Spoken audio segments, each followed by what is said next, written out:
The unexpected visitor. The small town of Pine Valley had never seen anything quite like it. The morning started like any other, birds chirping in the cool autumn air, leaves dancing in the gentle breeze, and the sun just beginning to peek over the distant mountains. But everything changed when the sky erupted in a brilliant flash of purple and blue, followed by a thunderous boom that shook the very ground beneath their feet. Through the crisp morning air, a massive shape plummeted from the clouds, trailing wisps of iridescent smoke. It wasn't a meteor or a falling star. It moved too deliberately, too purposefully, even as it struggled to maintain altitude. As it descended, people could make out what appeared to be wings, scales that shimmered like opals, and a long serpentine neck. The creature was easily the size of a school bus, with wingspan twice that length, and it was heading straight for the dense forest just outside of town. The impact sent tremors through the earth, causing car alarms to blare and windows to rattle in their frames. A plume of dirt and debris shot skyward, and the local wildlife fled in terror. The town's emergency services immediately sprung into action, but nobody quite knew how to handle what they were dealing with. Was it a spacecraft? Some kind of experimental aircraft? The truth was far more extraordinary than anyone could have imagined. Sheriff Martha Chen was the first official on the scene, her police cruiser kicking up dust as she carefully approached the impact zone. Through her binoculars, she could see broken trees and a long furrow carved into the earth, leading to whatever had crashed. As she got closer, her radio crackled with concerned voices from dispatch, asking for updates, wanting to know if they should call in the military or other federal agencies. "Stand by," she responded, her voice steady despite her racing heart. "I need to get a visual first." The sight that greeted her at the crash site made her breath catch in her throat. Lying in a clearing created by its own impact was a creature that, by all rights, shouldn't exist. It was a dragon. There was no other word for it. But unlike any dragon from Earth's mythology, its scales were a shifting tapestry of colors that seemed to respond to the light itself, creating patterns that moved like oil on water. Instead of the typical leather-like wings of fantasy, these were crystalline structures that caught the sunlight and split it into rainbow fragments. The dragon was clearly injured, its massive body heaving with labored breaths. What struck Sheriff Chen most wasn't its alien appearance or impressive size, but the look in its eyes. Eyes that glowed with an inner light and held an intelligence that was unmistakably conscious and aware. There was pain there and fear, but also something else, a desperate plea for understanding.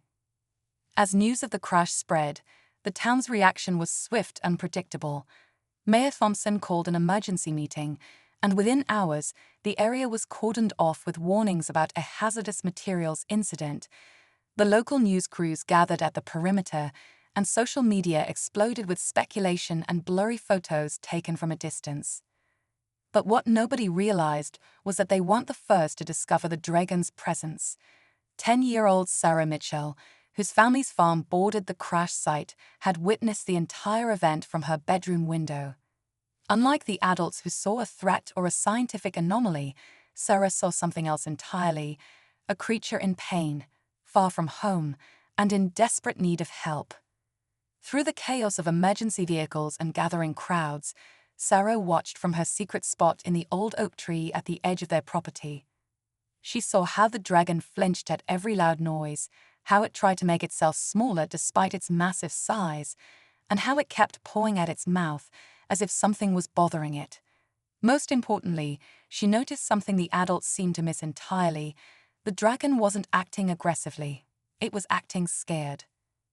As the sun began to set, and the authorities established a secure perimeter around the crash site, Sarah made a decision that would change not only her life, but the relationship between two species. She knew there was more to this creature than met the eye, and she was determined to help, no matter what anyone else thought. Little did she know that her compassion would soon bridge the gap between two worlds, and that the wounded dragon in the forest would become the catalyst for an extraordinary friendship that would challenge everything humans thought they knew about the universe and their place in it. The stage was set for an adventure that would prove that sometimes the biggest hearts come in the smallest packages, and that kindness knows no boundaries, not even interstellar ones. The brave little helper. Dawn hadn't yet broken when Sarah slipped out of her house, her purple backpack stuffed with supplies she thought might help. A mom's first aid kit, some leftover roast beef from dinner, and her favorite blanket. The morning fog provided perfect cover as she crept through the woods, carefully avoiding the patrol routes she'd memorized the day before. The dragon was exactly where she'd last seen it, though now it lay curled into itself, its crystalline wings folded tight against its body. In the early morning light, its scales shifted between deep blues and violets, like the northern lights Sarah had once seen in a documentary. As she approached, she could hear a sound, something between a whimper and a hum, resonating at a frequency that made her chest vibrate. Sarah's heart pounded as she took each step closer, remembering her father's words about approaching injured animals. They're most dangerous when they're scared, he'd always said. But this was different.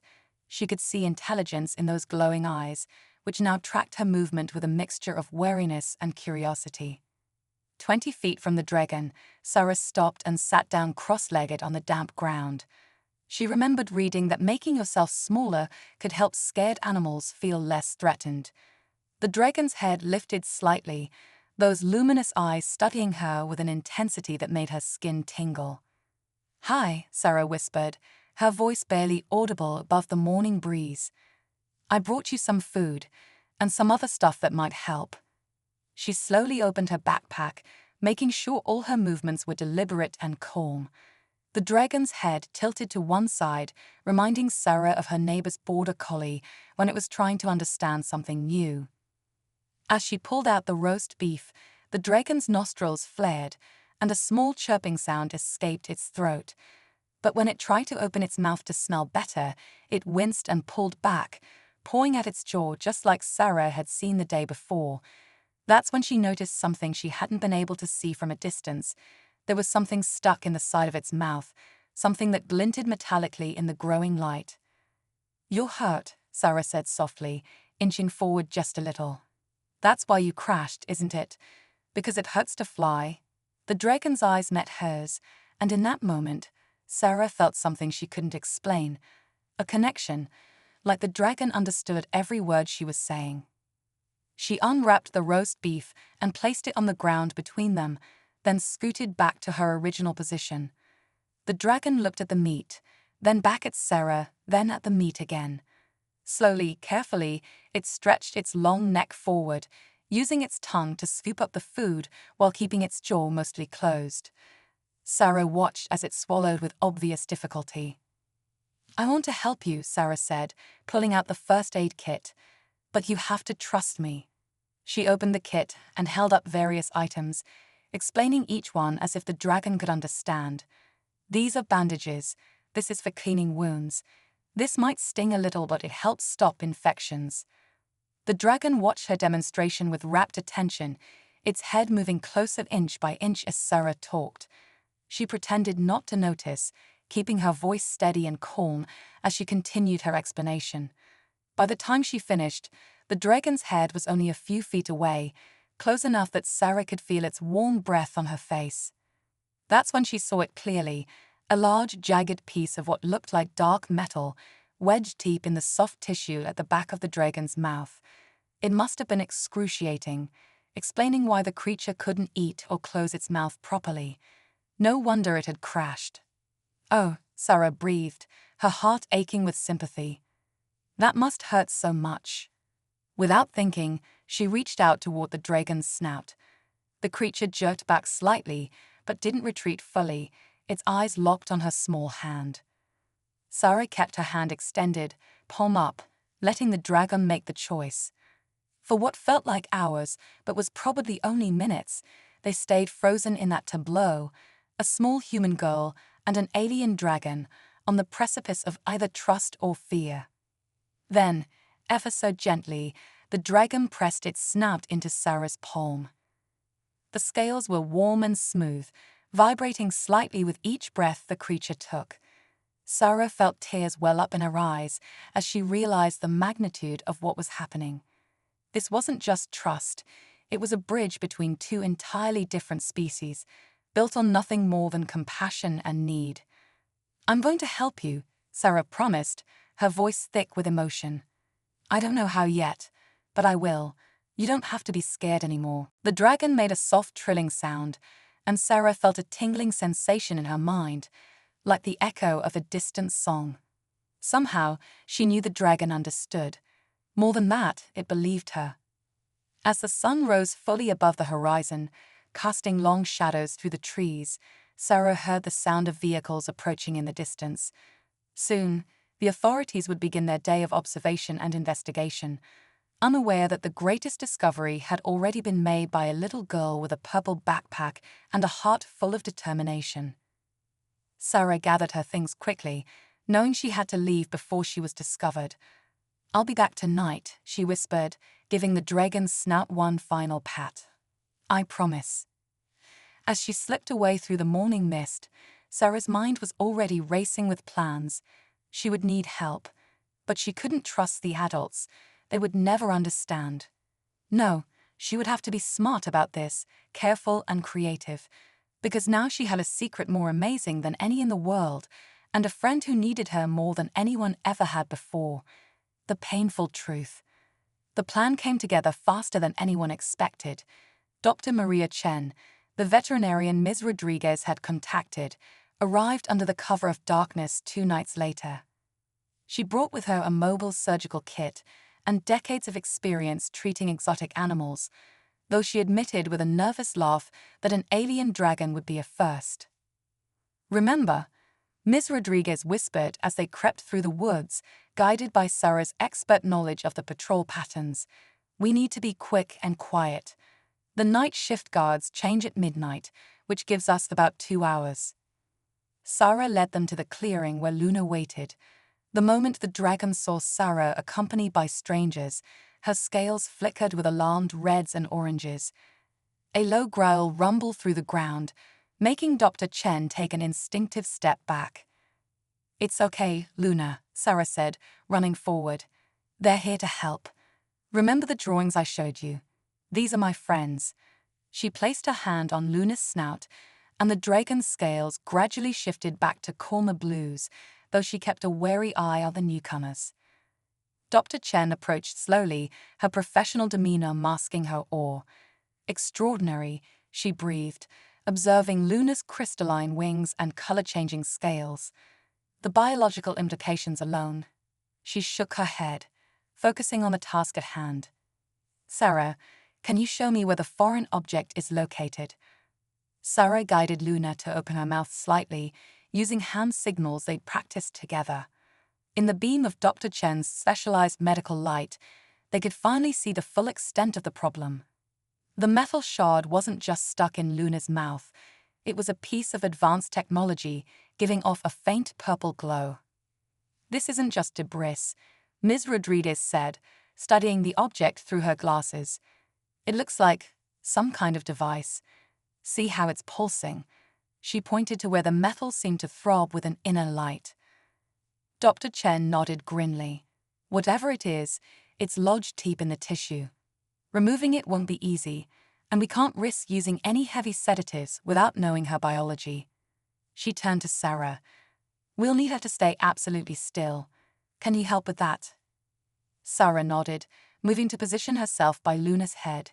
She placed both hands on the dragon's snout and began speaking softly, telling Luna a story about the time she'd had to get stitches after falling off her bike. "It hurt," she said, "but sometimes things have to hurt a little bit before they can get better." Luna's eyes fixed on Sarah, and that now familiar tingling sensation filled her mind. But this time it was different, stronger, more focused. Suddenly, Sarah gasped as images flooded her thoughts.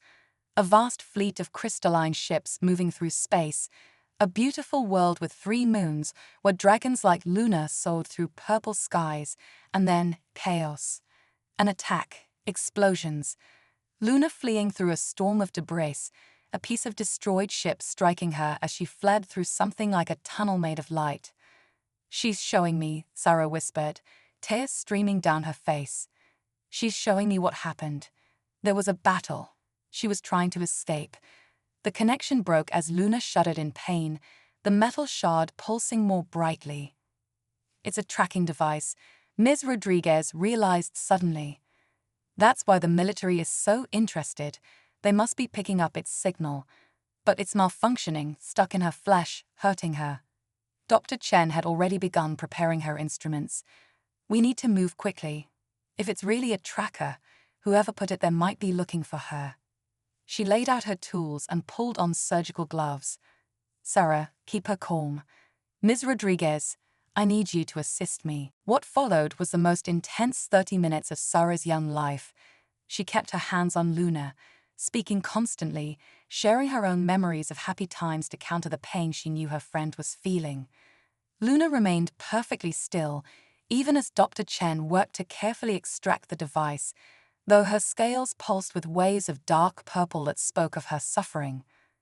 Finally, with a wet sound and a flash of purple light, the device came free. It was smaller than Sarah had expected, about the size of her thumb, but covered in sharp protrusions that explained why it had become so deeply embedded. The moment it was out, Luna's entire body relaxed, her scales shifting to a peaceful silver blue Sarah had never seen before. The dragon made a sound that was almost like a purr, nuzzling Sarah's shoulder with obvious gratitude. Dr. Chen quickly cleaned and treated the wound, applying a special biodegradable sealant that would help it heal. The tissue should repair itself naturally now, she said, packing up her equipment. But we need to destroy that tracker before. She was cut off by a sound that made everyone freeze. Helicopters, approaching fast. They must have noticed when the signal went dead, Ms. Rodriguez said urgently. We need to get out of here, now. But Sarah didn't move from Luna's side. We can't leave her. They'll capture her, study her. They won't understand. Luna's eyes met Sarah's, and in that moment, another vision filled her mind. Luna soaring through clouds, free of pain, with Sarah on her back. The meaning was clear. She wants to take me with her, Sarah whispered. She wants to show me her world. The helicopters were getting closer. They had only moments to decide. A friend in need. The sound of helicopter blades chopping through the night air grew louder as searchlights began sweeping through the trees. Ms. Rodriguez and Dr. Chen exchanged urgent looks, but Sarah remained focused on Luna, her hand steady on the dragon's shimmering scales. Sarah, Ms. Rodriguez called over the growing noise. Whatever we're going to do, we need to decide now. She held the tracking device in her hand, its purple glow pulsing weaker by the second. Luna's crystalline wings unfurled to their full span, catching the moonlight and fragmenting it into thousands of rainbow patterns across the clearing. The sight was breathtaking, but it wasn't just for show. Sarah could feel Luna's intention through their strengthening mental connection. The dragon lowered her head, creating a perfect space on her neck just behind her crest of crystalline spines. Sarah's heart raced. This was the moment that would change everything. Ms. Rodriguez, Dr. Chen, throw the tracker as far as you can in the opposite direction. Luna has a plan. The two women didn't hesitate. Dr. Chen hurled the device deep into the forest away from them, its purple glow arcing through the darkness. Almost immediately, the helicopter searchlights veered off in that direction. Sarah, Ms. Rodriguez reached for her student, but stopped when she saw the look of absolute certainty on the girl's face. In that moment, she understood. Some bonds transcend the ordinary rules of what adults think is best. I'll tell your parents, Ms. Rodriguez promised, her voice thick with emotion. I'll make them understand.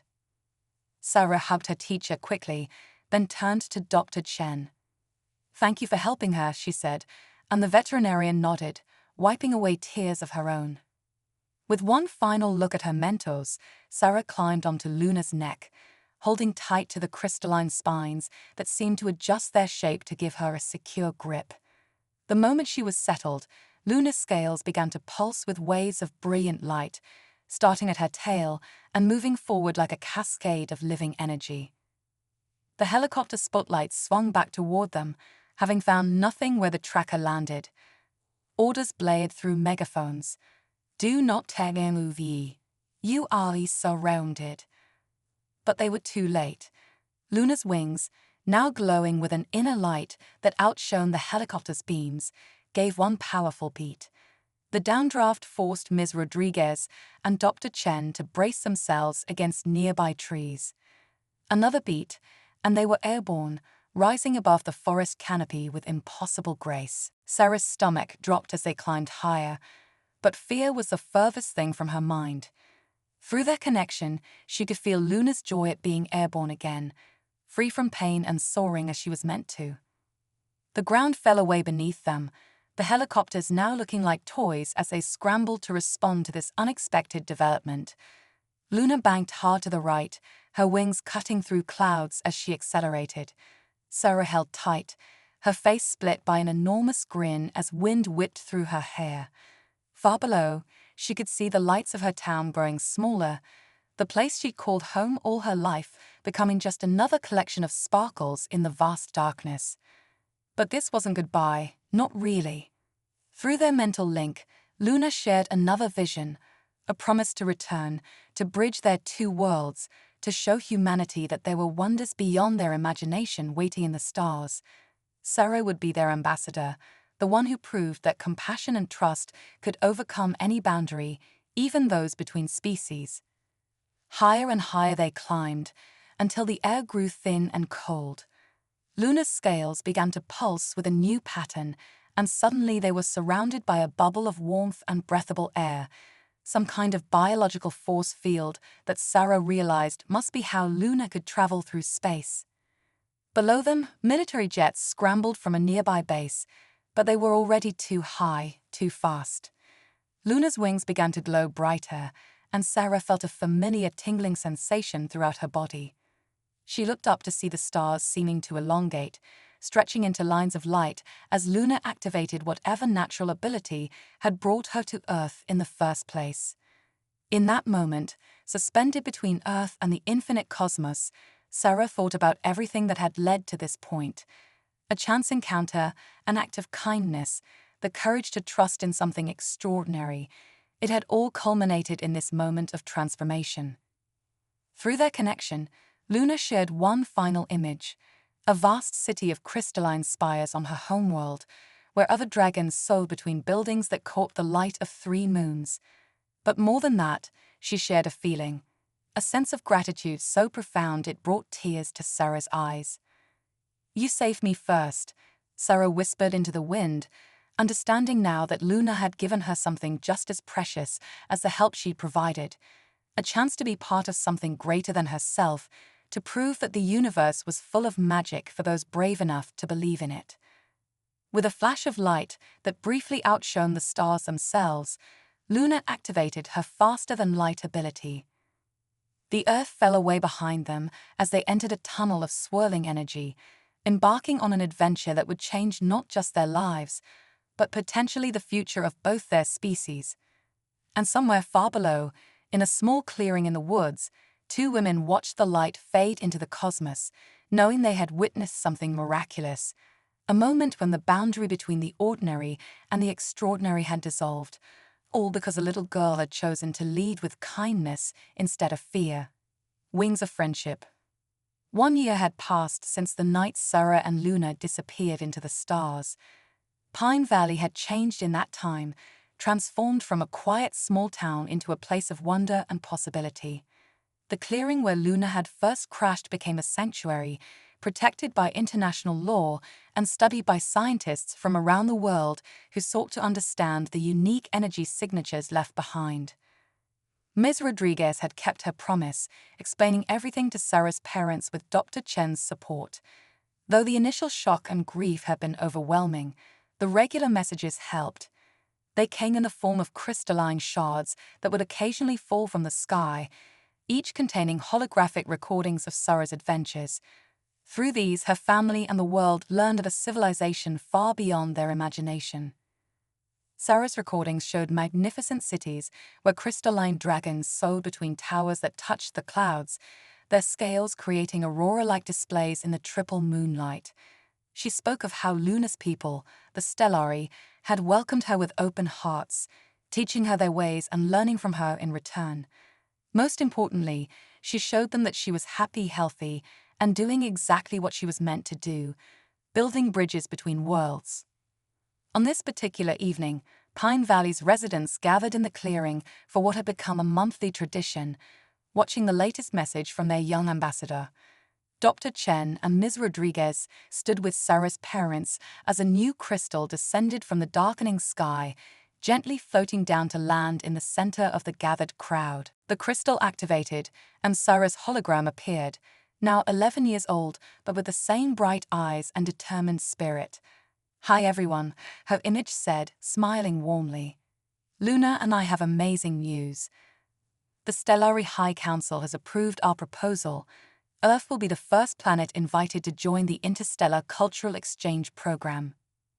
A murmur of excitement rippled through the crowd as Sarah continued. "In 3 days, Luna and I will be returning home, leading a delegation of Stellari diplomats. But this time, we're not just visiting. We're going to help establish the first permanent bridge between our worlds." The hologram shifted to show something that made the assembled crowd gasp. A massive crystalline arch under construction in space, its structure reminiscent of Luna's wings. "The Harmony Gate," Sarah explained, "will allow regular travel and communication between Earth and Stellari Prime. And the best part, Pine Valley has been chosen as Earth's anchor point because," she grinned, "sometimes the biggest things start in the smallest places." The message continued with technical details and preparations, but most observers were struck by the change in Sarah herself. She spoke with the wisdom of someone who had seen wonders beyond imagination, yet maintained the pure heart that had first led her to help an injured dragon in the woods. As the hologram faded, the crystal itself began to change, growing and transforming until it formed a small replica of the Harmony Gate.